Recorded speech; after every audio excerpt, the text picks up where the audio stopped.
Outriders review. You should wait for the game to go on a sale or play on Game Pass like how I did.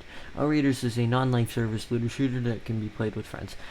The only thing that is different from this game than other looter shooters is that it's not a live service game. The game isn't very unique or anything, but it's pretty fun.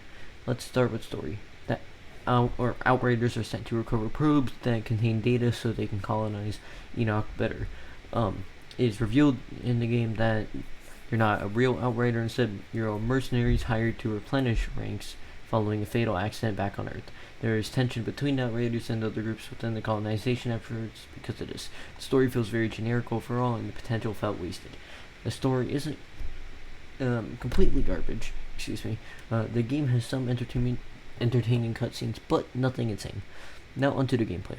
The gameplay is overall fun. The campaign is about 10 to 15 hours long. I played on every tier I leveled up on. The gameplay consists of shooting and looting. The game feels repetitive about halfway through, but it gets better. Okay, it does get better near the end of the game. And you can assign 3 abilities. You gain more the more you level up, blah blah blah. The game has cover mechanics, but you don't use them that much because the more kills you get, the more you heal.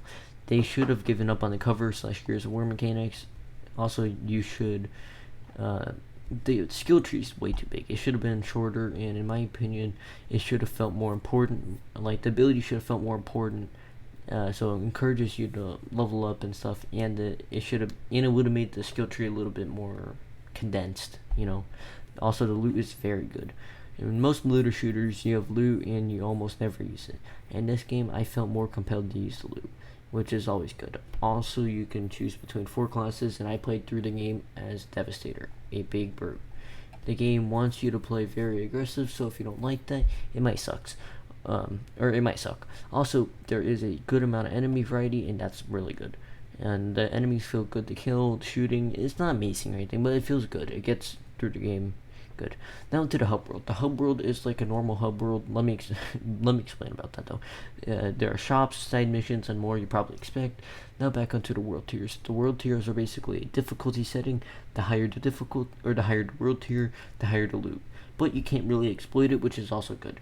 The game gets better near the end of the game, but like I said, the game gets kind of repetitive, but it was still fun. I still had fun, and it didn't feel like a sluggish experience at all. Now onto the value. The value is okay. The game isn't super long or anything, but that is not the problem. The problem is the quality that you're getting. The quality isn't amazing. The game feels kind of bland, but it does get better the more you play, like I said. Now onto the technical problems. The game has crashed 3 times for me and more for my friend I played with, and he only played through the first half of the game with me, not the entirety. But I'm on Xbox Series X, and he's on Xbox One. Final verdict. Also the servers are pretty bad. Final verdict. The game is a mixed bag. It just has a bland story. Gameplay is dumb fun. Kind of gets repetitive, but still kept me through the game. It's pretty buggy in terms of crashes, servers. But if you have it on Game Pass, play it. If not, wait for a sale. I give the game a 5.5 out of 10. And just more towards the positive, but overall it's pretty average. And 6 out of 10 is average, so it's a little bit below average, but still edging towards more 6 out of 10. If you hear the score and you're like, nope, never picking this up ever, please pick it up just on Game Pass or on a sale. And that's about it, and bye.